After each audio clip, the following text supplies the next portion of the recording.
kind of I want to touch back on, like you said, in high school, right? You went to train for the US team, right? And then you came back to high school ball, and that's where you kind of Right. got to practice different skills, right? Or bring back some of the tools that you've learned into kind of the structure of high school ball, which was a, different type of level, right? Different type of height in Hawaii and all of those things. So thinking about that same theme in college, right? Training with the Olympic team and then coming back to SC, what did that help you sharpen, I guess? Because now it's two different types of, I want to even say volleyball. Oh, it was. And that was, if you take that high school experience and you magnified it by a million, that was national team to college, right? And so, oh man, I was probably so annoying to all of my teammates in college because I'm just like, I was a sponge on the national team. I was like, oh, wow, they're doing this, and attackers are attacking this way and using the block. In college, it was like, just don't hit the block, like avoid the block and either hit hard and around it. But all of a sudden, national team, you're like recycling the ball and getting a free ball back if the ball is not perfect, or using tooling the block. And it's not like, guys, let me tell you about all these fun things, incredible things that are going to be so good. And looking back on it, I was probably super annoying to all of them. I just like, come on, that's read pretty. We can't do that stuff.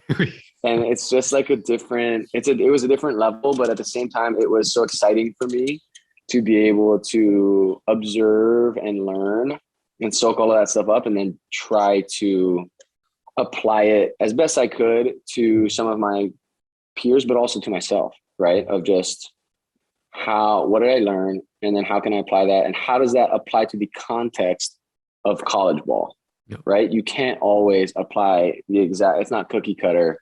This equals this. It's all about context. And so, what hitter is better in a medium pass situation? What hitter can handle a ball in medium pass versus we got to get them going a little bit in perfect pass situations first. And so a lot of that, that was like a 1,000 miles an hour learning process for me. And I was just soaking up everything.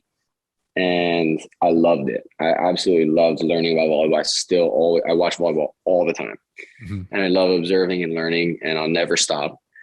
But that was like the doors just opened and I was just getting fire hose of information in my face. Yes. And so there's so many good things that you said there, because the first thing I want to emphasize is the context, right?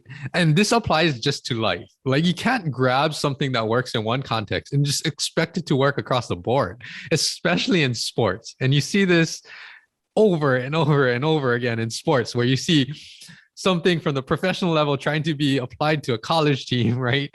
Either the coach comes down and it's like, it doesn't work, it doesn't work that well, or whatever it is, right? And even in life. And the second thing that I want to say is that for anyone that's trying to improve, I would say, if you don't have a moment in your life where you feel like you're drinking water from the fire hose, then I think you need to get into a situation that actually pushes you beyond your comfort zone and just absorb everything that's coming at you, right? So there's all of those great things. Just being in this experience again, in this world, right? It helped you to figure out how to improve yourself. And I just think that that drove you even further than what you were, doing before.